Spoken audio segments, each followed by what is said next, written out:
Hey, welcome to 2025. Don't you just love these numbers, guys? Yeah. These numbers, they come out of nowhere. I know Nancy knows what I'm talking about. These Yeah, numbers come out of nowhere. Well, 2024 was a beautiful year, and we're moving towards endings and beginnings. So there's a lot of great opportunity for growth coming up in 2025. It's about opening up to the acceptance that challenges and obstacles are a part of life yeah, and allowing yourself to know that there are strategies that you can use every day to build up your resiliency. absolutely. Absolutely. And that's exactly what we're talking about tonight, how to be resilient amidst adversity. So, how has your 2025 started for all of you? The first 3 days. Well, I had a surprise. I was in hospital a lot for the last sort of week and a half, which is a bit unexpected. And I guess nothing life threatening, and obviously I'm sort of fine. But I was had to have surgery, and I guess and made me appreciate and be grateful for health, and having health and the importance of health. And then. No, I think when I went for hospital and had to go and have surgery, have surgery, I was quite worried, But I think now, obviously, I know it's nothing too serious, and I'll be better. I think, it's obviously gratitude and appreciation and make the most of life, So, a bit of a strange ending to the year in that way, but I think it's given me a review to a positive start to this year by being more determined to. Take advantage of opportunities, appreciate things, and be grateful.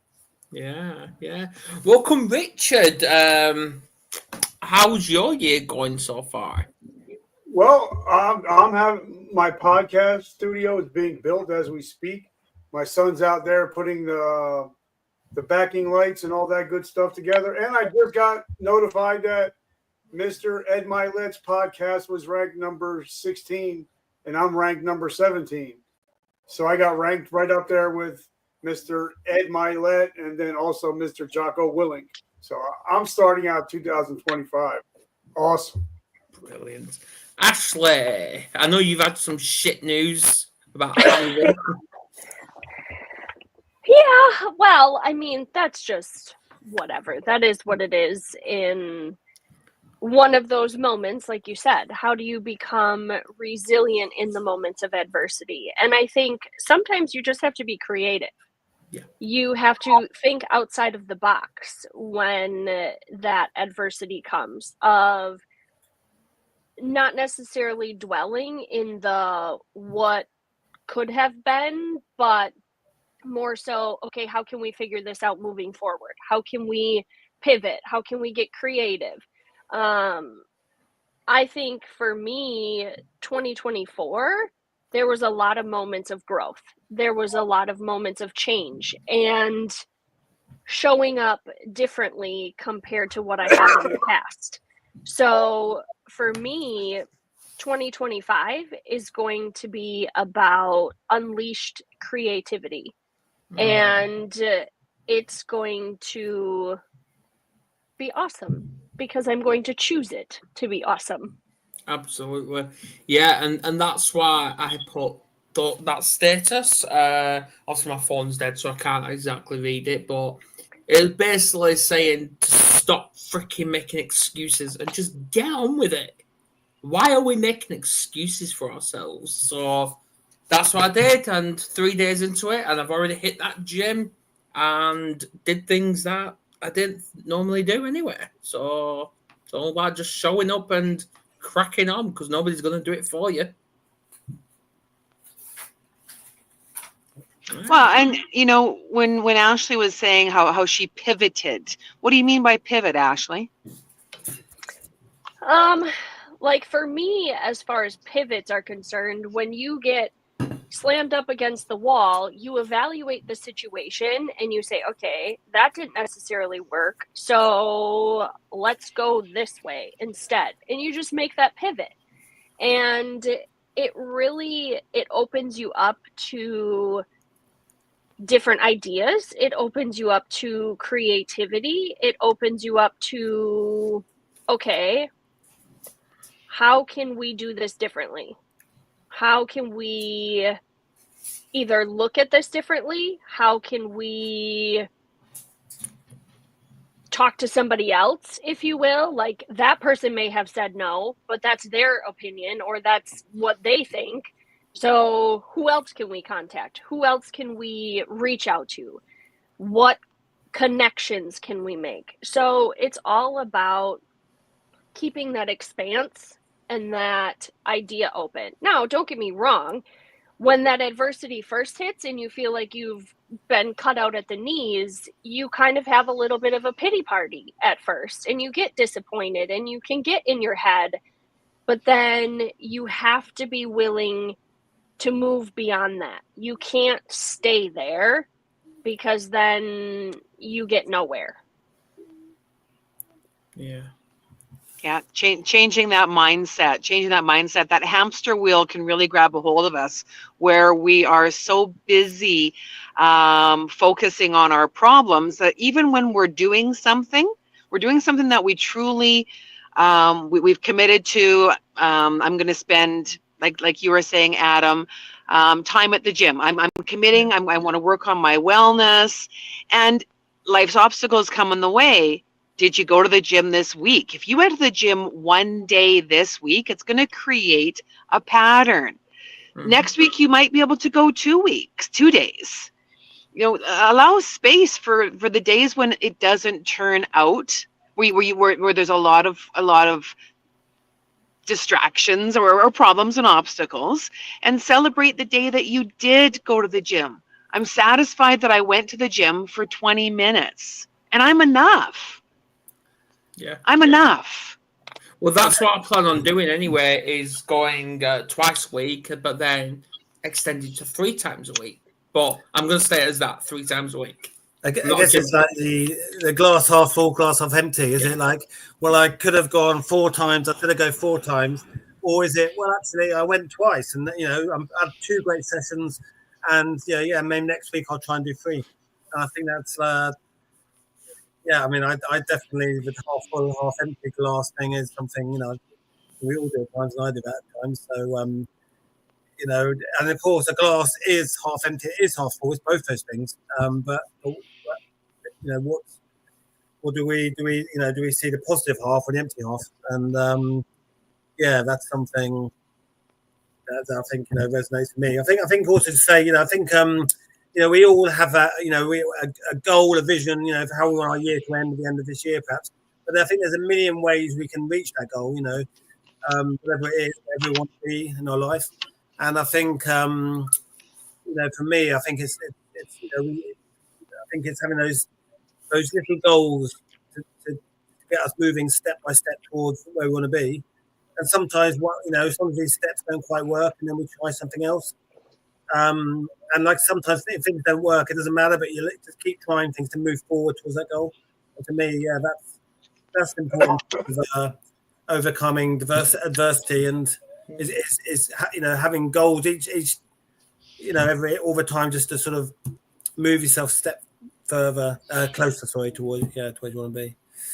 Absolutely. And obviously you mentioned, Nick, about we can do this, we can do that.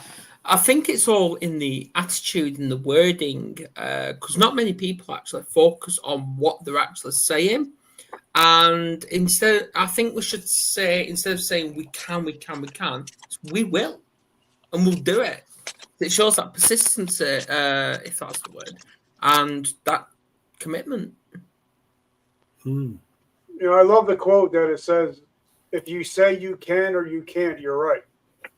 So, watch what comes out of your mouth, because your mind can lie to you. So make sure that you're watching, because your thoughts may not be right. So just make sure that, whatever you're thinking about and whatever comes out your mouth, make sure it's the right thing. Yeah, absolutely.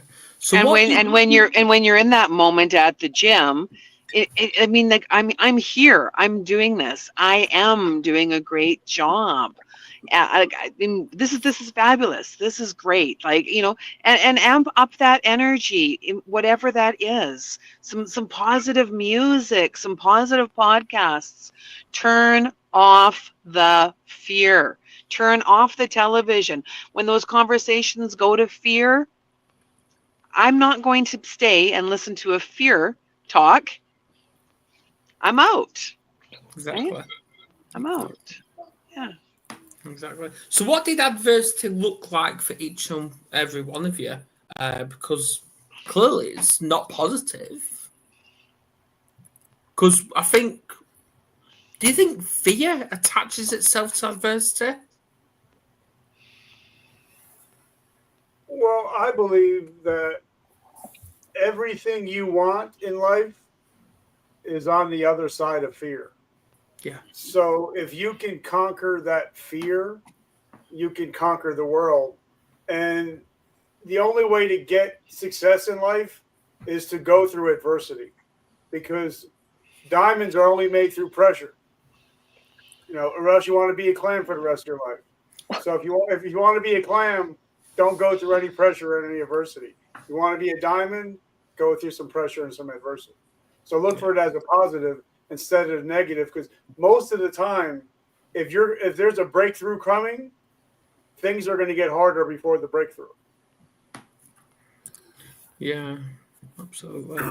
And that's exactly links to mental health as well, because when we get people saying, "Oh, I'm having a mental health breakdown this, breakdown that," no, you're not. You're having a mental health breakthrough, because that's when the tools come to you when you least expect it. Because we've all got them, and that's what it is. I've started going back to meetings again when it comes to my recovery. Yeah, I've only done one so far, but I'm going to go every single week when it comes to Wednesdays, which I've not been there since October.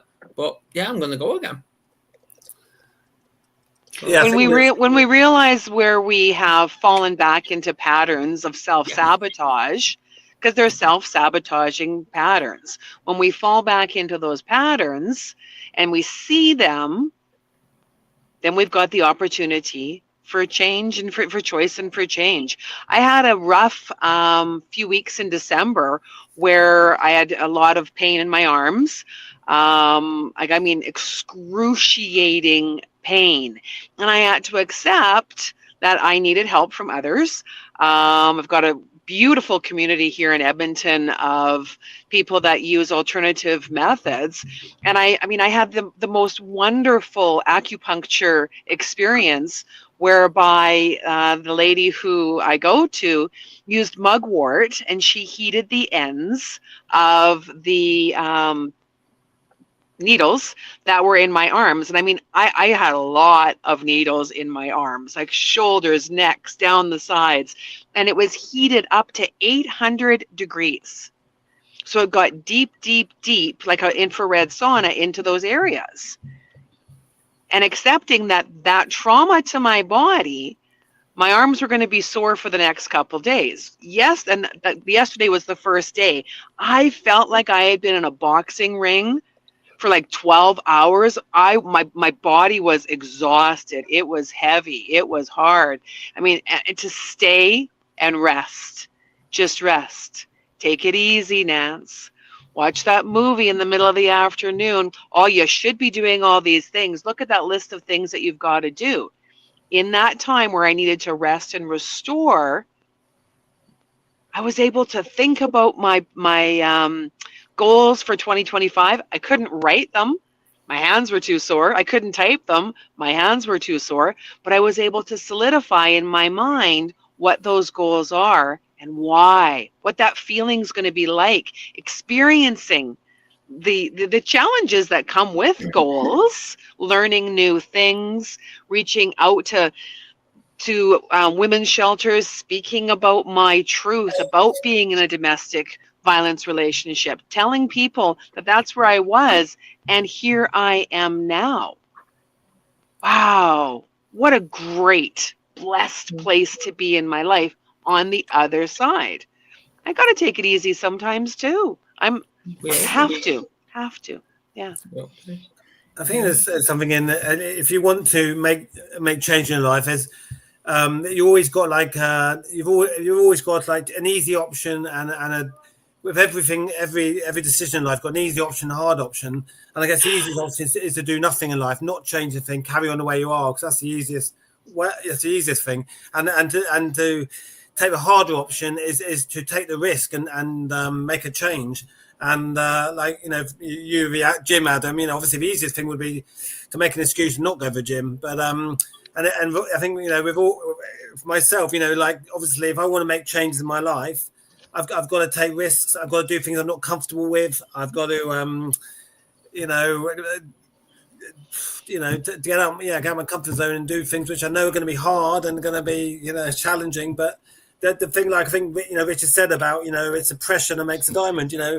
If you take the easy option, you're never going to create a diamond. And I think I found myself, adversity is constantly looking at, do I take the easy option, which is more comfortable and less stressful, but I'm not going to progress to that, or do I take the risk, the harder option, which is going to be a bit hard, a bit more stressful maybe, but that's the option which will make the biggest change in my life.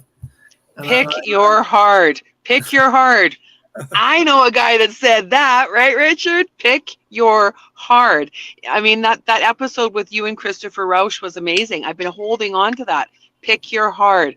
Pick your hard. Pick your hard. And it's staying in the space where when I need to rest and I need to restore and I can't do all the things I want to do, that was hard for me. And I'm so much better prepared to move forward now. Yeah. Obviously, I did one with Chris Rausch as well. On the 30th, but obviously it was released 31st on Tuesday.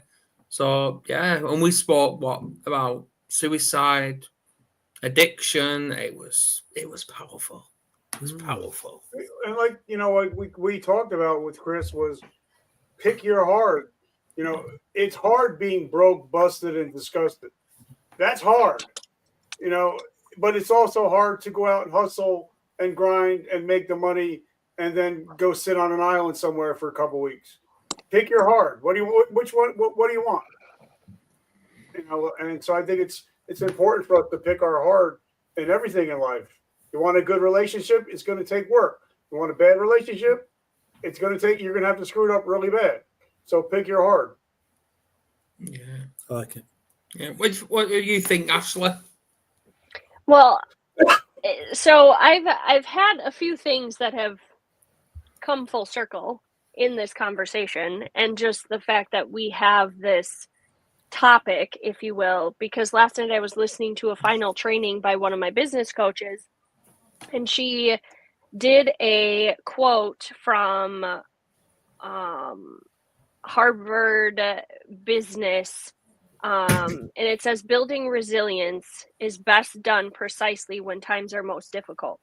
When we face the most upending challenges, when we are at the greatest risk of misfiring with our reactions, when we are blindest to the opportunities presented. And that's from How to Bounce Back from Adversity. But the other thing that just came up for me in one of my little motto cards that I have on my desk, it says, if you don't like it, change it. So what are you going to change? If you don't like where your weight is at, well, how do you change it? You work out, you change your diet, you work with a nutritionist or a coach, or, whatever that is. You change it. If you don't like where your current financial state is at, you change it, right? Now, like you said, Richard, you pick your hard. Like, we're in the process of wanting to buy a house. Well, we're being met with every single obstacle you can possibly imagine right now as a self-employed business owner. Just because our business does XYZ dollars financially to take out a loan, they don't look at it the same way we look at it. Yep. So you're being met with obstacle after obstacle every single day. How can you change it if you don't like how it looks currently? So this is kind of giving me a shift a little bit, if you will, in perspective and mindset of this has nothing to do with me as a human being. And I think oftentimes when we meet adversity and we meet those obstacles, we immediately take it personally. We take it where I'm not good enough, I'm unworthy, I don't deserve it. Like, and we go to that negative headspace when in reality, it has nothing to do with who we are as people. Yeah, your financial situation might not look like you anticipated it was going to look, but what can you do to change it? Is there a financial person that you can work with to say, hey, can you get me on the right track? Like, where do you need to go? Or do you want to just remain stuck in the broke as a joke, like this sucks and I'm not going to do anything to make it better and just sit and complain and wallow about it? So again, we may not have gotten answers that we're looking for at the current moment in time, but that doesn't mean we're going to stop looking. That doesn't mean we're not going to explore other avenues and other options. So it's really about how much do you want to continue to push through? Because oftentimes we quit before we get to the other side. Like you said, Richard, we quit before we hit the gold. We quit before we have the true win because it got hard. So, and this is why I've just shared this quote. I think it's absolutely fantastic. If you can't fly, then run. If you can't run, then walk. If you can't walk, then crawl. Whatever you do, you have to keep moving forward. But you know, Ash, I like this something you just said. Everybody wants to be a business owner until you have to do business owner shit. Everybody sees the name on the truck. They don't see you up at 2 or 3 o'clock in the morning doing taxes, trying to find your EIN number, trying to do all this stuff. So before people want to do something, find out what it takes to do that thing. exactly. Because you might not want to do that thing. No, well, and that's the thing too. Like when you become, and let's just put this in a true, like, business mentality space right this second. You want to talk about adversity and people walking away from you and blaming you and hating you because you put your business as a number one priority over them. Because your business feeds your family. Your business keeps a roof over your kid's head. Your business keeps clothes on your kid's back. And sometimes that has to become a priority to make sure that there's money coming in so you're not on the street. And people don't see it that way. They don't understand it. They just think, oh, well, you should be pouring into me and you should be blah, blah, blah. And we should be going and hanging out and we should be doing this and you need friends. And while those things, yes, are important, at the end of the day, sometimes your priority shifts and you find out who your true friends are, of who's going to stick with you when, yeah, you're working, you know, it's not just a 9 to 5 or an 8 to 4. It's literally like 7 a.m. to 10 p.m., 11 p.m. And you've got so much that is on your plate between estimates and invoicing and making sure, like, again, bills are paid, contractors are paid, all of these things. It is so much more than, like you said, the name on the truck. Oh, well, you've got a nice truck. Great. You might think that we've got all this money, but in reality, do you know what our expenses look like? Do you know? Exactly. Do you know what goes out? Yeah.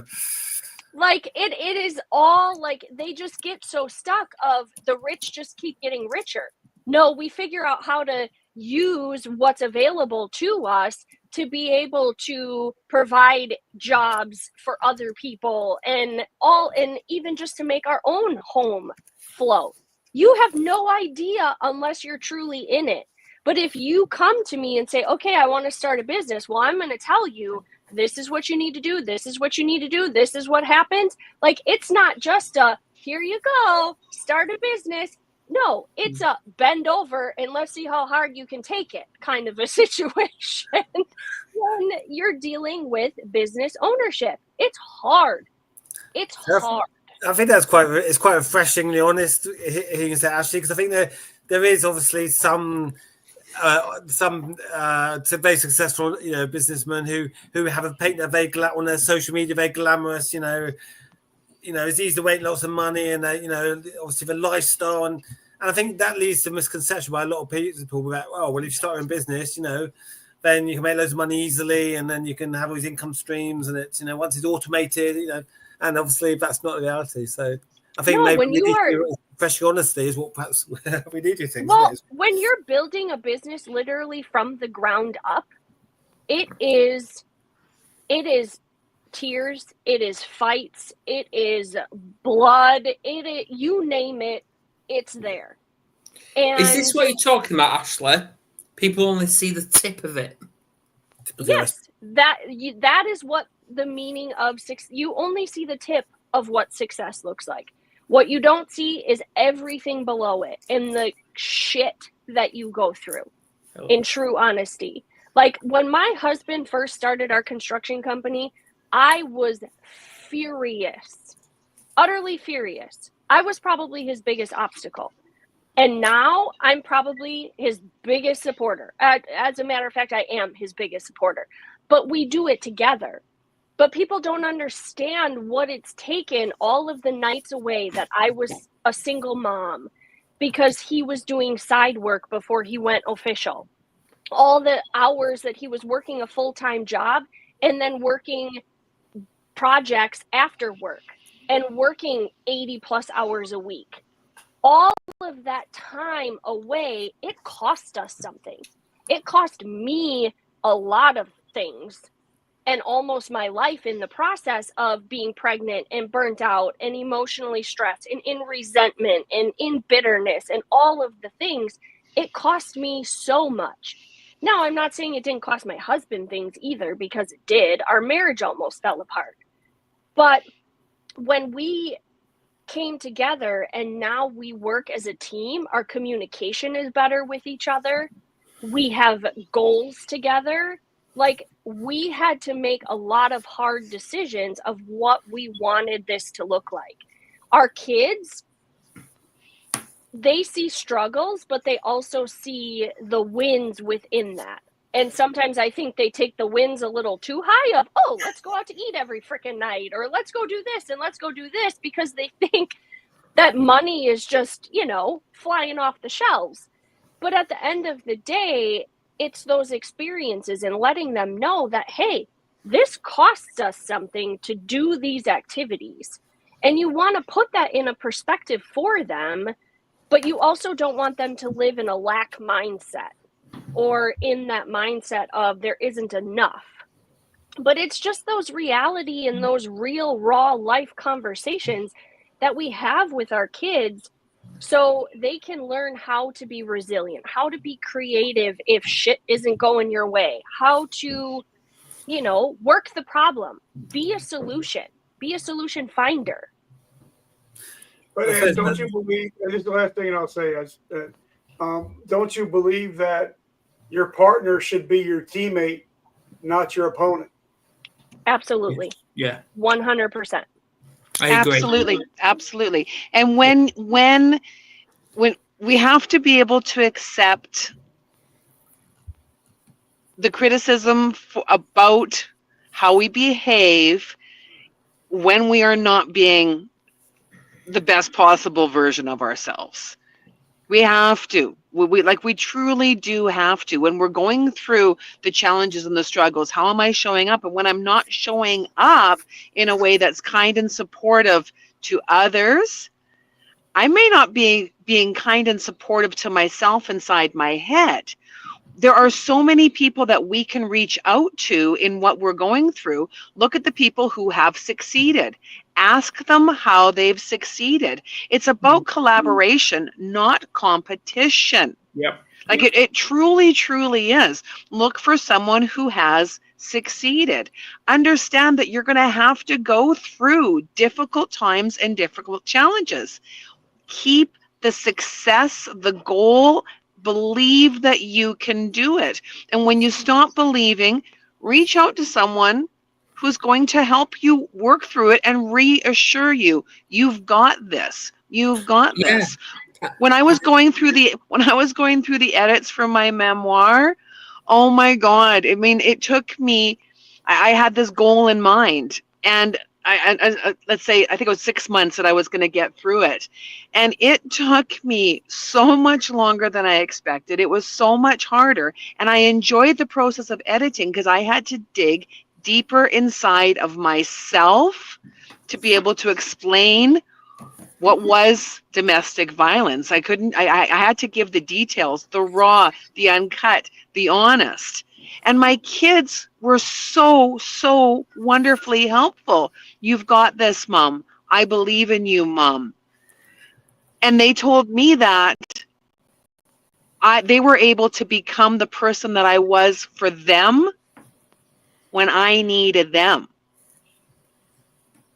Right? So when you keep on reassuring your kids and showing them how difficult life is, we don't need to shelter our children from the difficulties that we're having in our lives. We need to share that we are having a tough time.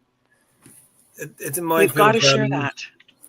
I read Richard Branson's autobiography years ago, and he said that people only see his successes, and obviously he's got some big brand success with Virgin brand. But he said, he started his first business at 16, and he said that he's had hundreds of businesses fail completely, and he lost millions, got massive debt throughout his life, and it was only, said if 3 or 4 businesses have been a success, but hundreds have failed.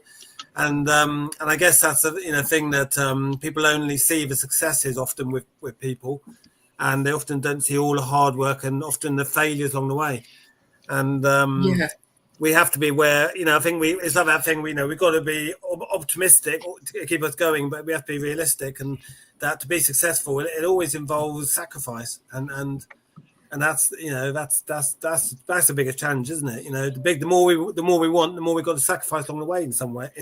And that's why we need to really watch who we're actually talking to, because when it comes to not just business but life in general, if we're not going at the best we can and we're going through a shit time, people don't care. Not many people actually care. But when we're succeeding, that's when these so-called friends start attacking you, start bad-mouthing you. So this is why we need to really look at. That's why I would say choose 5 people and then work with them. I disagree. People are not always bad-mouthing you. Are you there in the room listening to it? Is it true? Are you sure? How does that thought make you feel? There are people that will, right? Like, is like, are you sure? And there are so many people out there that can support you. Find people that are supportive. If you've got people in your life that are not supporting you, that are bad-mouthing you, they're not your friends. No. Again. Exactly. Fuck that.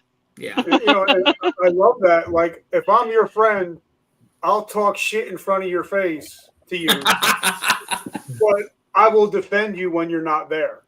Yeah. That's what a real friend is somebody that will defend you behind your back, but talk shit to you in front of your face. You know what I mean? What do you mean by talk shit, Richard? Like I could say, Way we go. Adam, you got gorgeous hair. You look so hot and hunky today. Hey, this is getting chopped after this. It's getting chopped. I can break your chops, but knowing that if somebody talks bad about you, I'm going to defend you even if you're not there. That's what a real friend is. Well, somebody that will support you in the rooms that you're not in. Yeah. Like Shez has just put, people badmouth us no matter what we do. Oh, there's critics out there. There's critics out there. Sure there are. So there's haters. There's naysayers. Absolutely. But they're not my friends. We may have spent time together before. We may have had, we may have related at one time. And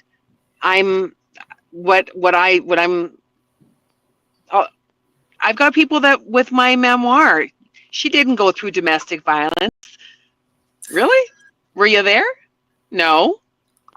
It's who do you listen to? Because like you say, you're going to find, easily thousands of people, 100,000 who don't agree with you, 100,000 do. And if you try to do, be not upset anyone and please everyone, you basically be very vanilla, and you'd never really give your opinion, and you would just be, safe, and you would never really say what you believe in and be genuine, because that's a way to not.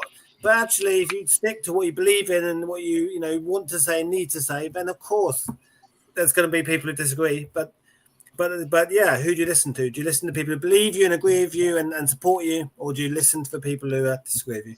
And but most of the time, the people that are doing big things and ahead of you, they're not going to talk shit about you because they're worrying about what they're doing, what their success is for. It's normally people that are behind you that there's a reason why they're behind you. So don't care what they say because they're already behind you. This is what I mean, because take, for example, people at the gym. Yeah, people are that anxious about going to the gym because they're going to feel like they're going to get laughed at, they're going to get opinionated, they're going to get bullied out of the gym. But you never know. This could be someone who's like my weight, who only goes once a week. There's someone who's probably goes every single day. They're going to feel the exact same anxiety than me, because they're going to feel that same. They're going to think the same. But why are we focusing on this negative when we could just show up, show that commitment into what we want to do, what we want to achieve that day, that particular day, and just fucking get on with it. Forget everybody else. Also, like, the people in the gym who maybe, look super fit and maybe really muscly, they all started where you're, Adam. That's the point where everyone starts, like whatever group you go to, whether, everyone starts to begin at some point. Everyone starts as a guest. No one goes straight into the top. Everyone, to some extent, has to work their way up. Some quicker than others. Maybe there's a few shortcuts, but everyone at some point starts at the beginning. So, yes, there's always been people ahead of you. There's always been people behind you. But, Nick, I love that, because I believe that anybody that's in a Hall of Fame had to do their first practice. You don't have to be great to start, but in order to be great, you have to start. You know what I mean? And I believe that, Nick. Yeah, well, it's the same. I'm going to pick on that as well, because you're talking about, and I know Nance is going to chirp in at this point, or even Ashley. People are there saying people are going to be ahead of us, people are going to be below us, and all that. Why are we focused on that? The only person you should be bettering or getting better at is yourself. Yeah? If we're doing shit today, do good tomorrow. Do great the next day. But if you're having a good day today, do a brilliant day tomorrow. Always better yourself. Life's not about bettering other people. To me, that's egos. Yeah, it's exactly. We competing against others or setting our own goals. Yeah, who's deciding where we are and where we want to go? Exactly. That's resilience. Well, we do need to look at the people that we admire in life. Who do you admire, and what is it about them that you admire? Because what you see in another that you admire is something that is within yourself that you can become. Yeah. Admire. There's many people in business, in life, that I admire. Oh gosh, so many. But it's not about me thinking that I can't become that. I know that I can become that. Definitely. I mean, I think the being inspired by others. I think one of the greatest things in life is to be inspired by other people. So that's a great feeling, seeing other people who inspire you, but then also being able to inspire others. And I think we all should. That's part of the best ways to experience life is to be experience being inspired by other people, but then also being inspired by others. I think we all, in our own way, are doing things that can inspire other people, and be inspired by people. And I think yeah, that's such a fantastic thing to be able to do. Exactly. Receive inspiration and give inspiration. You know. What Kid Rock says, it's not cocky if you can back it up. I believe that if you're in business or if you're a podcaster, I know that if I'm listening to somebody that's on my level, they can't really teach me nothing because they're on my level. But if I'm listening to Ed Milet, Gary Vaynerchuk, Tim Ferriss, finding out what they're doing and then backtracking and then trying to get to their level, that's one thing. But a lot of people, when they're first starting out, they look at everybody that's the same. And if you're following the same person that's doing the same thing you're doing, you're not going to get ahead, especially if it's in business or podcasting. You have to look at somebody that's succeeding more than you are and doing what they're doing. You know what I'm saying? And I'm sure it's the same thing in business. If you're making $100,000 and somebody else is making $100,000, eventually you're going to be doing the same thing until you start looking at a guy that's doing $1 million and seeing what they're doing and why are they making $1 million and I'm only making 100,000. I think that's the only way to succeed. Yeah, absolutely. Well, and it's like the phrase, you give a man a fish and you feed him for a day. You teach a man to fish and you feed him for a lifetime. So when you can be a support for other people versus like that crutch or that enabler, that makes a big difference in how you can teach them how to be resilient as well. Like, don't let the suck of other people suck you down with them. So one of my coaches had said, don't jump in the pool with people. When they're in the pool of their own misery and their own trash, garbage, whatever, don't get in the pool with them.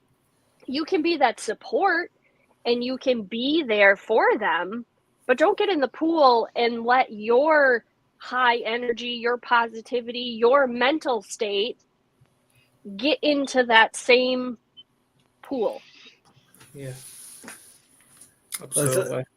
I mean, it's like the three things you need for success is mindset, skill set, and tool set, and mindset clearly 100% is the most important thing. But skill set and the tool set, the right tools and skills, they're important as well after that. And I think it's the mindset is something you have to work on yourself. You can essentially but yeah, what skills and tools that other people use that you could adopt and incorporate into what you do. It's absolutely. I agree with you so much, Nick. I mean, I'm able to meditate for half an hour with absolute ease. Absolute ease. I have many tools that I use to get me to the point many tools that I use. And why can't you meditate? That's different for every single person. Yeah. There isn't one answer for everybody. There isn't one thing that works for everybody. It's not possible. It's like saying that there's one eating plan that works for everybody, or that one eating plan that works all the time. I mean, I used to love to go to yoga. I loved it so much that I became a yoga instructor. And then because of the problems that I have in my arm, my limitations in my arms, I am now a yoga student doing things very differently than I did before. And I had to work through that. Oh, I used to be able to do that. Oh, I used to be able to do that. I am here now I have to accept where I'm at. You have to accept that you can't do everything the way that you want to. I mean, like there's so much, and yet I'm grateful that I'm able to go once a week again soon. When? Soon. I don't know. It'll take time. Yeah. And the thing is, that's one of the main problems a lot of people have, at least my clients do, is they can't accept the new normal. Yep. Like I'm 60% blind. That's my normal. That's my new normal. But I do more with 40% vision than most people do with 100% vision. So I think we have to learn. And part of resiliency is learning, okay, maybe my arms don't work as great, but my mind works even better. So I'm going to take that my new normal, and I'm going to take my other four senses, heighten them, so I can and make up for my one lesser my vision. So how important to you guys is when we all got sober, when we all started changing our lives, we had a new normal, right? And I think we have to accept it and start crushing it with our new normal. Yeah. Yeah. I like that new normal. Oh, I mean, when I was working through my edits, my keyboarding, I can't keyboard as much as I could. It's just not possible. And I found a solution so that I could take my handwriting, because this movement worked, and have a program that turned it into a keyboarded document, like right onto the computer. And then I'd send that to somebody and have them work through the edits for me. I mean, I had to accept help. And now I've got even more people in my life that are helping me. It's absolutely beautiful. Reach out for help. And don't be a whiny victim, right? I mean, like, there's only so much that you can ask of others. There's work that you got to do yourself. Yep. You got to do it. And it's setting goals, it's setting intentions, it's doing it every single day. 1% change, man. 1% change. Does wonders. Someone just said it's hard to ask for help. Yes, sometimes it is hard because sometimes we don't know how to approach that, which is okay, but it's not impossible. It's not. There's always a way to ask for help, whether it's like Richard said, choose your hard. Exactly. You could be asking, you could be showing that you need help.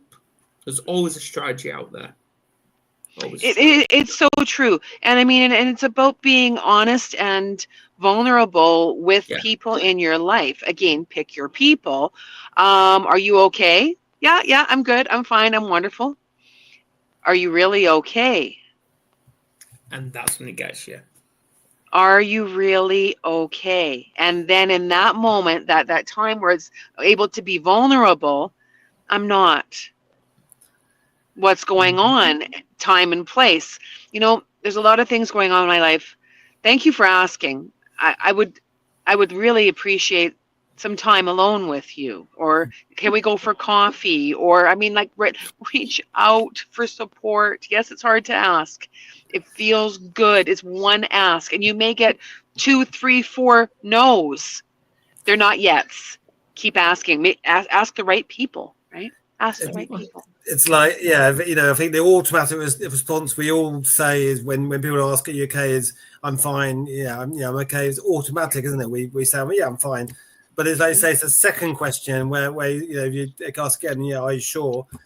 And if you ask about sincerity and good intention, then that's where people often open up. But automatically, with a great, with a good, with a not good, I think we, as human beings, we automatically say, I'm fine, I'm okay. But actually, it takes that second question where even my 9-year-old son, often he'll say to me, "Are you okay, Dad?" And then I'll say, and he'll say, "Are you sure?" It's quite sweet. But I think that's brilliant. Whoever it is, it takes often. That's a sign of someone who genuinely cares. Is they ask that second time or third time? Well, look, are you sure you are? I think but Nick, also I think that even in business, it takes 9 touches before you normally get the first sale. So in life, sometimes you might reach out to somebody 3 or 4 times and they don't get it, and then that 9th time you're like, wow, this guy's taken 9 times to reach out to me just to ask me if I'm okay. Let me just be honest with him. At least he's going to leave me alone. Like I spent my first. That's your person. That's your person. That person that keeps coming back. I love that. Yeah, that's your person. I love that, Ashley. I really do. I'm going to put that in the chat. My first 2 hours every day is just reaching out and texting and messaging people and talking to people every day. Because sometimes, like you said, it might take that 9th time where they're at their wit's edge, where they're saying, "Okay, this guy really cares." I love that. And I do that to you all the time. I message you almost every day just for shits and giggles, just to make sure you're okay. Oh, you do that, me, But sometimes it takes to that ninth time when you're like, Rich, let's hop on a call. Let's talk. Yeah. You know what I mean? Yeah, I have to say, Adam, I recognise, Adam, and you're good. You often reach out and say, and I touch often, I say, I've got a lot of friends, but there's not many who regularly just reach out in the message like you do, Adam, and say, Exactly. How are you? Are you okay, Nick? Everybody's going through something. Everybody's going through something. I'm going through something. Ashley's going through something. Nick, we're all going through something. It's funny that it's the human experience. Even if Adam sends me like a WhatsApp message, I can tell the genuineness, of when that he's genuinely asking. Not, are you okay? That second question. He's not just asking and I can tell the sincerity of it just from that, a text message. Come on, Nick, stop flattering me. No, but I'm just saying, that we all need some of that, and we need to do that. Yeah. We need someone to do that to us, and we need to do it to people. It's kind of we do. Well, and it's something too that when you know that people are going through something. Like for me, I have a really good friend that has been having a lot of health things going on right now. And for me, it's my faith and her faith. So I know that I can literally just send her a I love you and a prayer, and that's all she needs. Like knowing that somebody is there when she absolutely needs somebody to be in her corner, to support her, to know that somebody is praying for her, that, things are going to be okay, even though right now it seems bleak, it seems dark. And that's the thing. When you're going to be vulnerable with people and you're going to ask people for help, make sure that you're also going to reciprocate that. If they turn around and they ask you for help and they're going to be vulnerable with them, like that relationship is a two-way street. Not where you can just constantly go to them and say, hey, I need help. Hey, I need help. Hey, can you help me today? Hey, can you help me today? Where then it becomes this one-way relationship, because then you're going to burn that friend out and you're going to burn that bridge.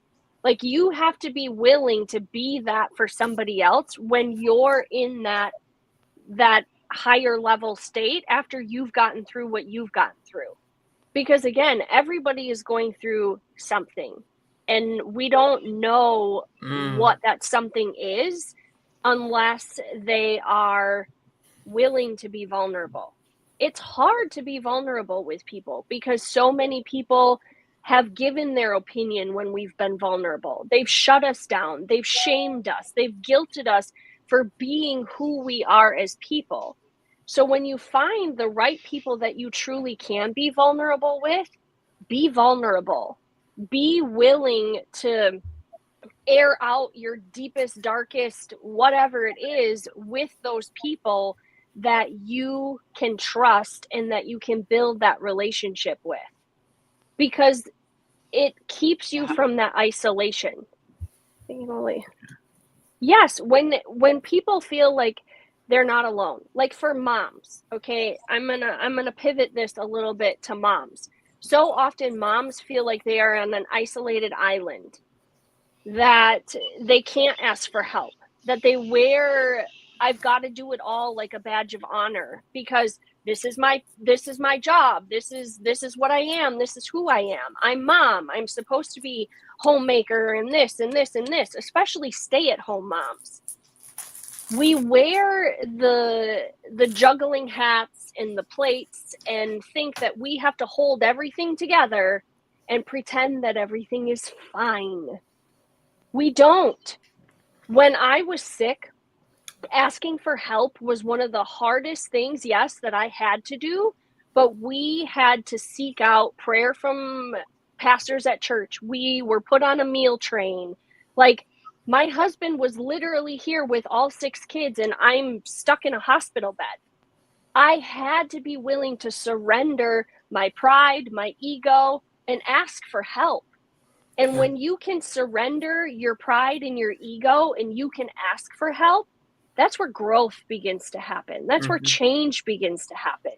But when you think, oh, I got it, I don't need your help, and you think that you can do everything on your own and you can control every situation, well, I hate to break it to you, but at some point, your legs will be cut out from underneath you, where you will be forced to ask for help. And you will have to surrender to the pride and the ego, because pride, my friend, comes before the fall. It's not just pride and ego, it's actually accountability as well. I was just going to say that.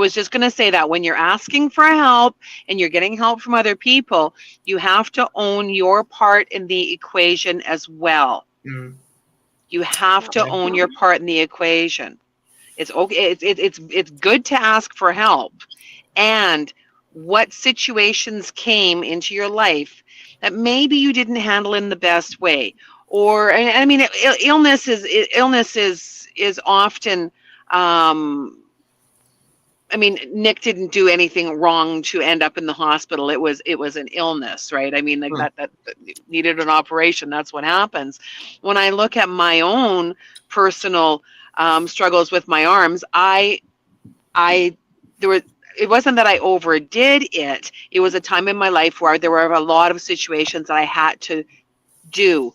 I was caring for my mom. I was assisting moving her into vehicles. I didn't expect that there was going to be 4 visits within 2 weeks, right back to back with when I was with my grandchildren and lifting my grandchildren. Like, it was a lot all at once. And now I know that I will need more help with my mom. I'm already reaching out to other resources. I'm already doing things, knowing that potential will come again. Set yourself up for success.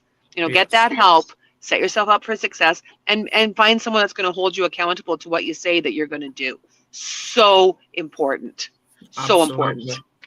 Yeah. This Halo Face LSC, she said she hasn't got many people outside her family that reaches out to her. So I think what we should do is all reach out to her. I know I've got you on Discord, so if you want to, have you got Facebook? I'll just wait. Let me know if you've got Facebook, so then we can all connect. Well, something I think when I moved to New Jersey 15 years ago, I had no friends, and I had just my wife, my bride before she became my wife, and a couple of relatives. I had no friends until I realized in order to have a friend, I had to become a friend. And a lot of people think it's like Ash said, it's one-sided. If you're going to be a friend, make sure that you're there for them and give them the gift of letting them be there for you. It's a gift, really. Asking for help, because sometimes they want to do something, but you won't let them do something. Yeah. And yes, you do have to reach beyond family. You do need to reach beyond family. Absolutely have to. Absolutely. Yeah. Yeah, I think it's we put in my family here before here. Look for specialists in what you're struggling with, right? Because when you say I need help and I'm struggling, that's vague, right? You need to be specific in what you need help with. You have to be specific in what you're struggling with. So maybe sitting and getting some clarity, like look at your patterns, see what's happening over 7 days. 7 days of patterns. Yep. What's going on? Yeah. Absolutely. Right. So any final words? What's going on next time? I'm excited. Next week, same time next week, I urge everybody to tune into this one. We're discussing relationship challenges that impacts mental health. Yep.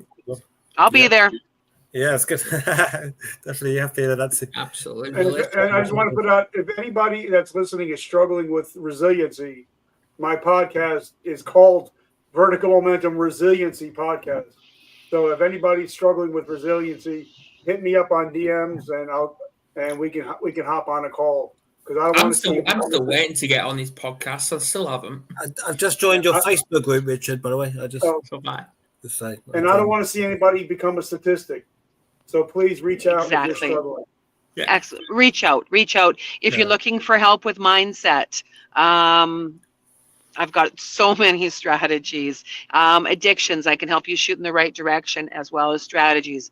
Adam's great with addictions. Looking to understand how to care more for yourself and about yourself, talk to Ashley. I mean, like, there's so much here. So perhaps one of us. Absolutely. Tune in next week, perhaps the next person. Yeah. Keep tuning in, tap into the things that the conversations and the people that inspire you. Tap in, listen. You'll get something. You'll know your person. Absolutely. Yeah. Absolutely. Right. Well, I'll let you all go, and we will see you next week. Great. Take care, guys. Good to see you all. Take care.